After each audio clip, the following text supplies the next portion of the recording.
We are on Boston Harbor today. I am with HarryHorgan. Harry changed my life. Harry started a group called Shake a Leg.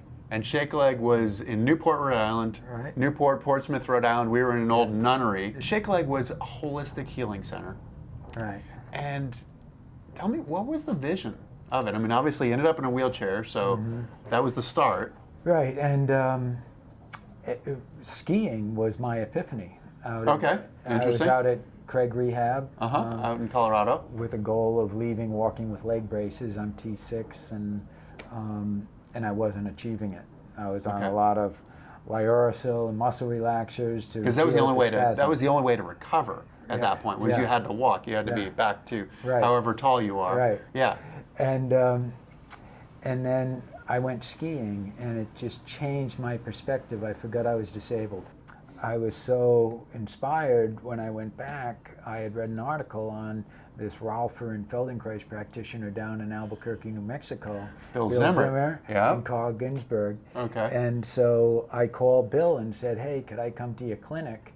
And he said, sure, come on down. So describe what Rolfing and Feldenkrais is. So Rolfing is a deep muscle massage, gets to the connective tissues where a lot of emotion is held, and we all conform through our bad habits. And so this is breaking those patterns. And, right. And it's a 12-step program, isn't it? Like a 12-week program where you're going through the progression of... Yes, and for me it was like a 6-week, 5-day-a-week, so it was intense. And then the Feldenkrais is about awareness of movement. So it's about no pain. You don't do pain. When you feel pain, you stop. And it's about the feel and the learning that takes place within the muscle.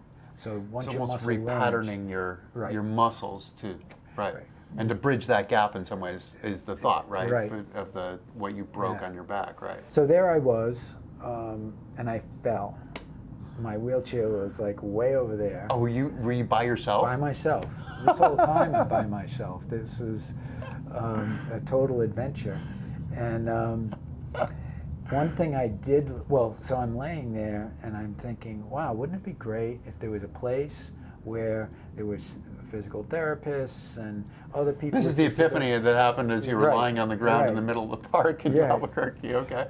And that we get the Rolfer and the Feldenkrais practitioners, and we get some psychologists and sports, and make it a comprehensive, holistic environment for people to come in and those that want to change, we provide the best opportunity for them to do that. So what, when you looked at it, what was the overall goal, the mission of Shake a Leg? The mission was really to provide a next step for people with spinal cord injuries and bring them into an environment where people can help each other. Mm-hmm. So to create peers. Right, and that we can learn from each other and encourage people to pursue their dreams, whatever they may be, and then have the professionals there that can help them with their function, from the physical therapist to the Rolfing and strength training and that.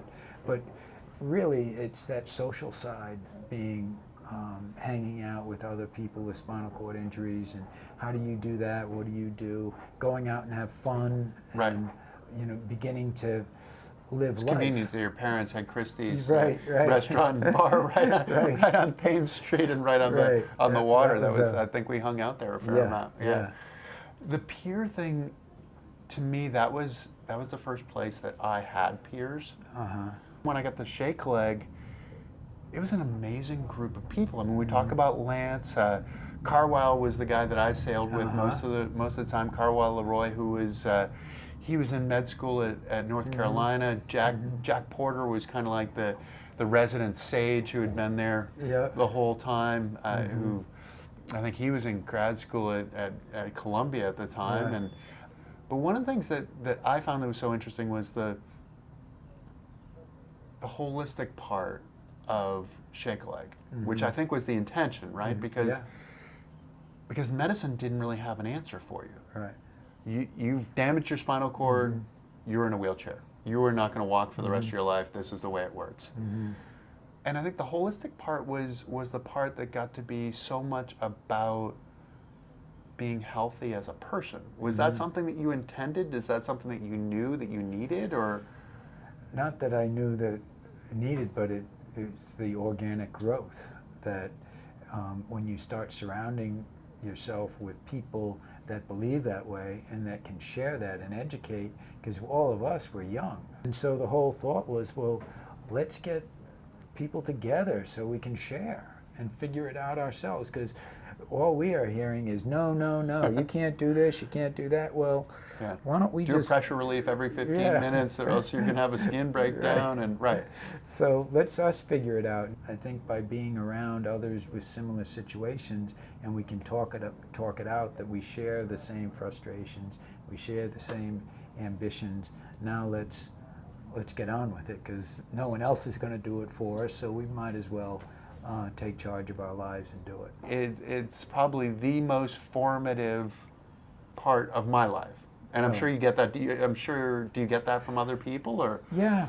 and it's like that makes me feel good, and that it and what it does is it went both ways. Right. Because you're coming there wanting some way to it's do going to be this, successful, right? And then all of a sudden, where you're become an integral part of it, and you help shape the way we look at life, from you doing your thing, and I still remember you climbing this rock or whatever, and you came down as this young kid that all you wanted to do was to get better, and throw it at me, I'm going to take it on. But then it even goes to like a Tony Horn, who was a really, really high level injury, but at Shake Leg, he got around in a manual wheelchair.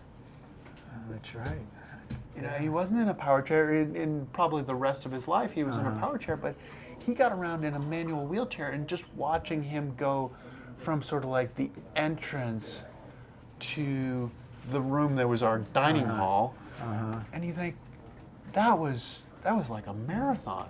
Continue to make impossible dreams reality. Thank you very much, Harry. Okay, it's been a total pleasure. Thank you.